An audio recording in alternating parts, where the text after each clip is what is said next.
সারফারাজের Malaysian Chinese স্কুলে হচ্ছে concert and graduation সেরিমনির আয়োজন করা হয়েছে। এই জন্য বাবা মাদের ইনভাইট করা হয়েছে, বাবা মা, ফ্যামিলি, ফ্রেন্ডস, যাকে মন চায় তাকে নিয়ে যেতে পারো। আর এটা ছিল সারফারাজের ড্রেস, এটা স্কুল থেকেই দিয়ে দিছে, বলছে যে ওকে পরায় নিয়ে যাইতে। এখানে অনেক কাকায়, অনেকের ফ্রেন্ড অ্যান্ড আমি যাইতেছিলাম, আমার হাজবেন্ড অ্যান্ড বাসার বাকি সবাই অনেক বিজি।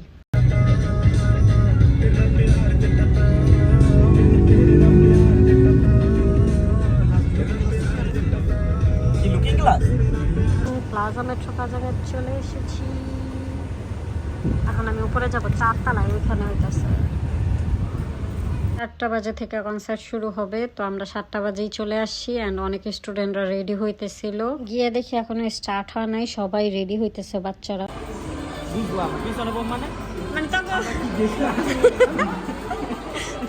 এক্সট্রা গেস্ট সব গার্জিয়ানদের ইনভাইট করছে, তো সবাই আসছে, সবাই এখানে বসেছিল। মনে হইতেছিল সামনে বসতে পারলে ভালো হইতো, বাট সো স্যাড। তার সাথে সাথে এই কাগজটা দিছে, মানে আজকের কনসার্টে যা যা হবে ওইটা লিখছে, আর একটা লাকি ড্র নাম্বার দিছে। প্যারেন্টসদের জন্য কোনো গেম আছে অবশ্যই।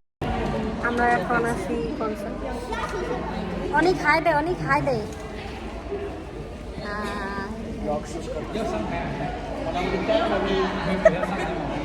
এইটা দিচ্ছে আসার পর, এটা হচ্ছে লাকি ড্র নাম্বার, হয়তো বা কোনো গিফট পাইতে পারি। লেটস সি গাইস, এটা হচ্ছে আমার ফুল আউটফিট। আমি হচ্ছে ওয়াশরুমে আসছি।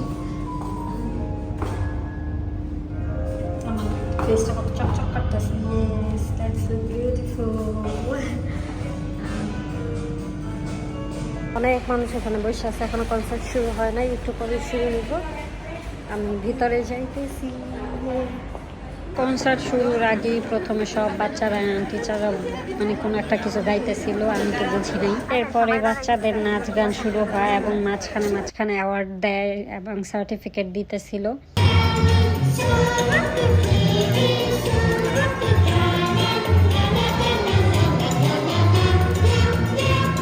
এই যে চাইনিজদের কিছু ট্রেডিশনাল ডান্স ছিল, ইন্ডিয়ানদের ছিল, মানে মালয়েশিয়ানদের ছিল, কিছুই বুঝি নাই। তারপর আসছে লুঙ্গি ড্যান্স।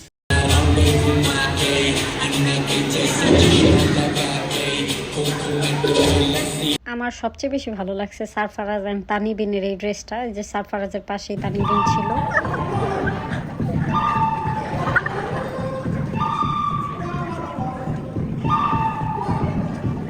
আমি অনেক অবাক হইতেছিলাম যে আমার ছেলে সবগুলা স্টেপ বাই স্টেপ মনে রাখছে। ওই প্রায় 4টা ডান্স করছে। এই যে একটা ছিল সোলজার ডান্স, মানে এতগুলা ডান্স করছে, ও কোনো কিছুই ভুলে নাই। মনে মনে ভাবতেছিলাম যে ও কবে এগুলা প্র্যাকটিস করছে। অ্যান্ড এই যে লাস্টে ওদেরকে 2টা রাইটিং প্যাড গিফট করছে, তানিবিন অ্যান্ড সারফারাজকে, ওরা 2জন সেম ক্লাসে। এছাড়াও সব বাচ্চারা কিছু না কিছু গিফট পাইছে, অ্যাওয়ার্ড পাইছে, সার্টিফিকেট পাইছে। লাস্টে এভাবে সবাই গান দিছে। এখানে প্যারেন্টসদের জন্য 20টা গিফট ছিল, আর আমার কপাল এত খারাপ যে আমি একটাও গিফট পাই নাই। 20 জন প্যারেন্টস পাইছে। প্রায় 2 ঘন্টা ছিল। তারপরে এই যে আমরা সারফারাজকে পিক করতে আসছি, সব বাবা মারা ওদেরকে নিয়ে যাইতেছিল। আমি অপেক্ষা করতেছিলাম সারফারাজের জন্য। এমনিতেই সন্ধ্যাবেলা খাইয়া যাইতে বসে, কিন্তু সারফারাজ কিছুই খায় নাই। ওরে দেখতেই অনেক টায়ার্ড লাগতেছিল। তার উপরে 3-4টায় ডান্স করছে, আর দেখলাম যে ওকে গ্লিটার দিয়ে চোখের উপরে সাজিয়ে দিছে টিচাররা। Ceremony is over and we are going home. Yay! অনেকরে বলছিলাম মাসাজ চেয়ারে বসতে, ও প্রথমবার বসছে, তো ওর অনেক সুরসুরি লাগতেছিল। তারপর ওই উঠে গেছে মাঝখানে, আবার ওর ফ্রেন্ড বসছে। তারপরে ওইখানে একটা গেম জোন ছিল সাইডেই, যেটা আমি অনেকবার গেছি অ্যান্ড অনেকবার ভিডিও দেওয়া হয়েছে। তো ওইখানে গিয়ে আমরা অনেকক্ষণ, প্রায় 1 ঘন্টার মতো খেলাধুলা করছি। প্রায় 10টার দিকে আমরা বাসায় আসছি। চলে যেতেছি।